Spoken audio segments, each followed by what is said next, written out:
Isang magandang araw po sa ating lahat, mga kapintura. So guys, ah tingnan lang natin itong ating maliit na gagawin dito sa paniki.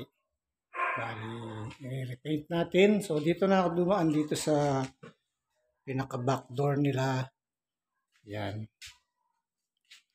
Medyo sikip kasi dun sa entrance nila.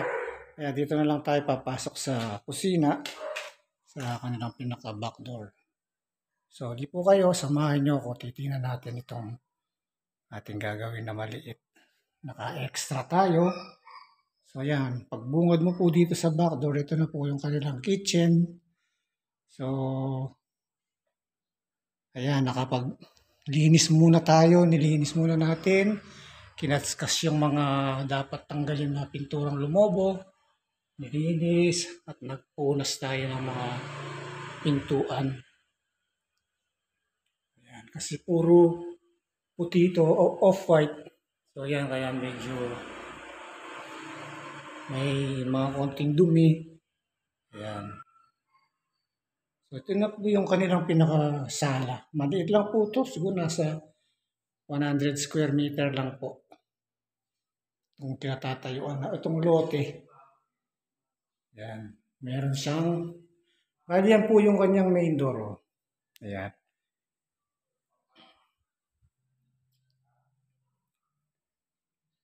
Ayan po yung main door.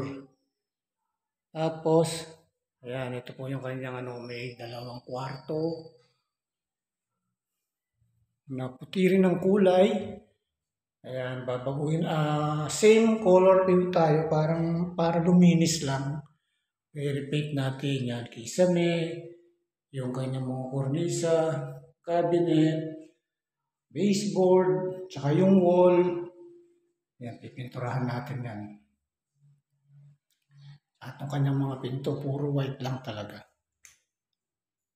Itong wall, hindi naman masyadong puting-puti. May pagka off-white siya.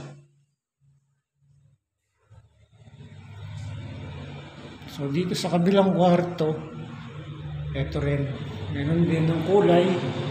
Same color din, white, maple, yung kanyang kornisa. Baseboard, yung kanyang ito yung kanyang cabinet. So, itong cabinet na to, bali itong kwarto na to, dinivide lang sa dalawa. Nagka-cabinet siya doon. Ayan, no? Yung pinaka-division lang na sa kwarto. So, maliit lang mga idol itong ating gagawin. Siguro 1 week na tatapusin natin kasi maliit lang yung budget na nung may-ari. So, ito may maliit silang CR. Ayan lang. Ngayon, paglabas mo po dito sa likod, ayan, meron pa silang dirty kitchen. Ayan, kaso wala pang nakatira dito ngayon. Hindi ko po alam kung nasa Manila ba sila. Ayan, o. Ayan, medyo makalat.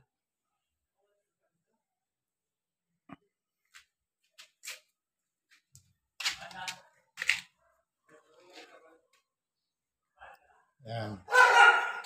So guys, yan yung ating vlog for today. Maraming salamat po sa mga sumusuport.